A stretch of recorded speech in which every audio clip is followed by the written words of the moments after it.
Ever get that feeling? You know, when you glance at a shelf full of old books and one suddenly calls to you like it's whispering secrets of adventures long past. Yeah. That's the feeling I get with The Adventures of Tom Sawyer. This book, I know, it's familiar territory for you, right? Oh, absolutely. A classic for a reason. And to really dig into it, to unearth all the little nuggets of wisdom tucked away in there, it helps to remember who Mark Twain really was. Right, like who was the man behind the pen name? Exactly. Yeah. Samuel Langhorne Clemens, that was his real name.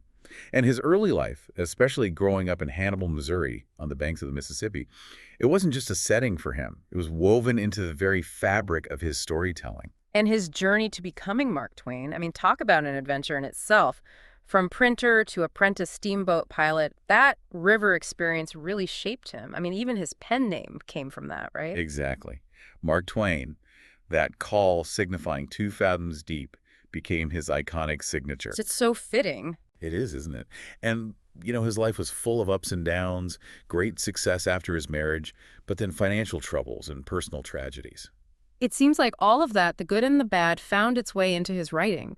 So today, for you, our listener, who's walked alongside Tom Sawyer countless times, we're going on a deep dive, an exploration of those timeless observations about childhood and human nature that Twain wove into this seemingly straightforward tale. Couldn't said it better myself. Let's jump right into the beginning, shall we, with young Tom and his endlessly patient but often exasperated Aunt Polly. You mean constantly battling his mischievous streak? Oh, exactly. She's caught in a constant struggle, isn't she? Trying to do right by him, discipline him, all while carrying a deep affection for him. She is, after all, raising her deceased sister's son. You almost feel her grappling with that age-old dilemma, spare the rod and spoil the child, don't you? It's so relatable, even today. And what's interesting is how Twain doesn't make Aunt Polly just a stern figurehead. You can sense her genuine love for Tom hidden beneath those scoldings. That's Twain's genius, isn't it, those Mhm. layers? And speaking of layers, Tom, oh, he's a master strategist, a real manipulator in the making. You're thinking of the whitewashing scene, right? Of course. He convinces poor Jim that whitewashing a fence is some sort of coveted privilege. It's not just about Tom getting out of work. It's about how easily perceived value can be, manufactured, turning a chore into something others crave. It makes you think, doesn't it? About the nature of work, And motivation. even beyond childhood, right? Exactly. It's almost like an early lesson in marketing, isn't it? Right. And it's not just about dodging chores. Tom has this incredible ability to bounce back from any scrape. Remember how he just, picks up whistling after some minor disasters, like a built-in reset button for childhood worries. That resilience, it's amazing. It really is. Yeah. 1 minute a scrape needs a tragedy, the next shiny new distraction comes along and poof, it's forgotten. And you see this resilience in his interactions with the other boys too, that constant jostling for position, the I can lick you bravado. It's all about establishing their place in that, pecking order, like a mini version of the adult world, really. So true. But back to that whitewashing scene. It's a masterpiece of manipulation. Here's Tom, stuck with this tedious chore, and he manages to convince not just Ben Rogers, but a whole line of boys that painting that fence is the most desirable activity imaginable. He gets them to trade their precious possessions Even in apple core. just for a chance to paint. It's brilliant. Tom's tapping into the psychology of scarcity, making the task seem exclusive, limited, and boom, demand is created. It's an unintentional lesson in persuasion. Makes you wonder how often we, even as adults, value things more because they're scarce, difficult to get. That's a great point. It really makes you think. But Tom's more than just a clever manipulator. He's got this incredible imagination, a whole world going on in his head. Remember him playing Steamboat Captain, all those sound effects, those authoritative commands? It's like he's really there commanding that ship. The power of imaginative play, it's so vital. This is how children, explore power dynamics, try on different perspectives, make sense of the world around them. Tom isn't just mimicking, he's creating, inhabiting a different reality. Do you think that ability fades as we grow up? Maybe, in a way. And what do we lose when it does? It makes you think, doesn't it? It does. And then, of course, we see the first hints of romance, his little crush on the girl with the pansy. Remember how elaborate, almost accidental his plan is to catch her attention? It's endearingly awkward, those early attempts at flirtation. Awkward, yet so true to life. Yeah. And then comes Becky Thatcher, and oh boy, the emotional roller coaster Tom goes through. Dismal felicity, followed by the agony of pleasurable suffering, he calls it. Only a child, right? Yeah, exactly. Twain captures those intense, immediate emotions of childhood so well. Everything feels so huge, so consequential. And the whole engagement and subsequent breakup with Becky, especially the disastrous Amy Lawrence slip-up, it's pure childhood It's drama. like a soap opera in miniature, It is. The jealousy, the hurt feelings, and then that grand gesture of apology with the andiron knob. which predictably backfires spectacularly. Of course, Yeah. it's that constant push and pull, that volatility of young relationships. One minute, it's undying love. The next, it's a bitter feud over a forgotten offense. Now, speaking of social dynamics, we have to talk about the school and the world Twain creates there. Sunday school with Mr. Walters and his unique Sunday school voice becomes this stage for both religious instruction and, naturally, for Tom's shenanigans. Oh, that voice. Twain's ear for dialogue, for capturing those little quirks of speech, it's just masterful. You can practically hear Mr. Walters droning on. And Tom, never one to miss an opportunity to be the center of attention, sees Sunday school as another chance to show off. Remember that whole scheme with the Bible tickets? He trades trinkets for enough tickets to claim a Bible he hasn't earned, let alone read. Right. And it's not even about the Bible itself, is it? It's about the appearance of piety, that outward validation. So even at that young age, he's already playing the game. He is. And then, the moment he's put on the spot, asked to name the first two disciples, and he confidently blurts out, David and Goliath. Oh, it's priceless. It's hilarious, but it also reveals so much about him, doesn't it? Confidence over competence. It highlights that performative aspect of social interactions, even among children. They're learning to navigate that world, sometimes with more enthusiasm than accuracy. Exactly. And the social hierarchy isn't just about who can win a fight. It's also about who they collectively dislike, like poor Willie Mufferson, the infamous model boy. Oh, Willie, the embodiment of every virtue, and yet he's ostracized. It's like they resent him for being so perfect. It speaks to a certain rebellious streak, wouldn't you say? A resistance to being held up to some unattainable ideal. It makes you wonder if sometimes society unintentionally breeds that resentment by pushing for unrealistic standards of perfection. Interesting point. And then, of course, there's Mr. Dobbins, the schoolmaster. Shall we say his methods are a bit traditional. With the ever-present feral, you mean? And the ultimate humiliation for Tom, being forced to sit with the girls for the crime of talking to Huckleberry Finn. Oh, the horror. But even in the face of such a dreaded punishment, Tom manages to find a silver lining, doesn't he? He catches Becky Thatcher's eye, and you see those little dramas, those shifting loyalties, even within the classroom, like that moment he shares with Joe Harper, his bosom friend, over the tick on the desk. That tick incident, it's so fleeting, but it captures that intensity of childhood friendship so well. A shared moment of curiosity, a connection over something so small. And then, just like that, they're back to their own agendas. Which brings us to another fascinating aspect of their world. Their fascination with superstitions and the supernatural. Witches, devils, all those shadowy figures loomed large in their young minds. Remember their elaborate plan to cure warts, a dead cat in the graveyard at midnight? It's a perfect example of how seriously they took these beliefs. Oh, absolutely. And the logic they applied. Devils being less active on Sundays, making Saturday night the prime time for their spooky ritual. It's a whole system of beliefs they've built up. It reminds us that children create their own explanations for things, often drawing on folklore and whispered tales. Makes sense, right? When you don't fully understand the world, you fill in the gaps with stories. Exactly. And Tom himself has his own little superstitions, like the whole marble burying ritual. He's so invested in those incantations, and then his utter disappointment, blaming a witch when it doesn't work. Poor Tom. It's endearing, but it also gives us a glimpse into that development of magical thinking. Makes you wonder how much of our adult behavior is still shaped by those early irrational beliefs. More than we might realize, I bet.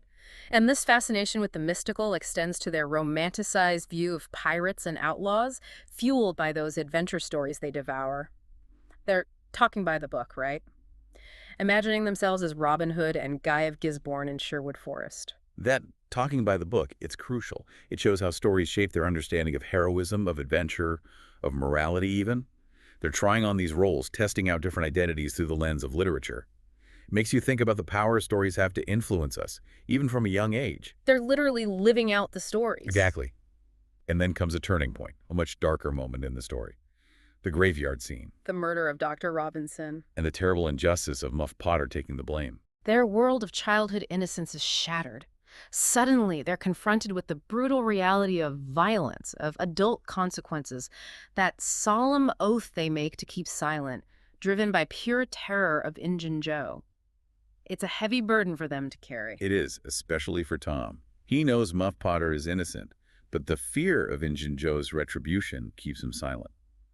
It's a powerful depiction of that internal struggle between moral obligation and self-preservation. It makes you think about the choices we make, even as adults, when faced with difficult situations. Absolutely. But, even amidst all that tension and darkness, Twain still manages to inject his signature humor. Hmm. Aunt Polly's attempts at dark and mysterious diplomacy when she suspects Tom of lying, pure comedic gold. She thinks she's so clever. And Tom, of course, plays his part perfectly. Every time. And let's not forget Tom's theatrical displays of illness to avoid school, the groans, the exaggerated suffering. And then the painkiller incident with poor Peter the cat. Oh, that scene. Classic physical comedy. The cat's reaction to the painkiller, the ensuing chaos. It's pure slapstick, a welcome bit of levity amidst those more serious plot developments. It highlights Twain's ability to balance those different tones, the light and the dark. It's masterful. So, onward to their grand escape. The decision to become pirates and their secret rendezvous on Jackson's Island, this is the ultimate expression of their yearning for adventure, isn't it? It is. It's a complete rejection of societal constraints and embrace of that romanticized outlaw life they've read about. They're play acting as pirates, those grandiose titles they give themselves. Tom, the Black Avenger of the Spanish Main. Exactly. It's a complete immersion in fantasy. And Twain's descriptions of their island life are so vivid. The simple pleasures they find, those fireside conversations, even their fascination with the tiny details of nature, the worm, the ants, the ladybug. It creates this picture of idyllic freedom, a world untouched by adult worries. It does. He captures that sense of childlike wonder so beautifully. But even in that seemingly perfect existence, homesickness creeps in. They try to ignore it, but it's there, an undercurrent of longing. And Tom, ever the resourceful one, risks it all to sneak back to the village and witness his own funeral. That dramatic gesture of leaving those sycamore bark notes for Aunt Polly and Joe. Bold move, even for Tom. It really is. But it also allows him to see the impact of his disappearance, to experience the genuine grief of those he left behind. It adds a layer of complexity to his desire for escape, that pull between freedom and connection. And then that storm hits the island. Oh, that storm.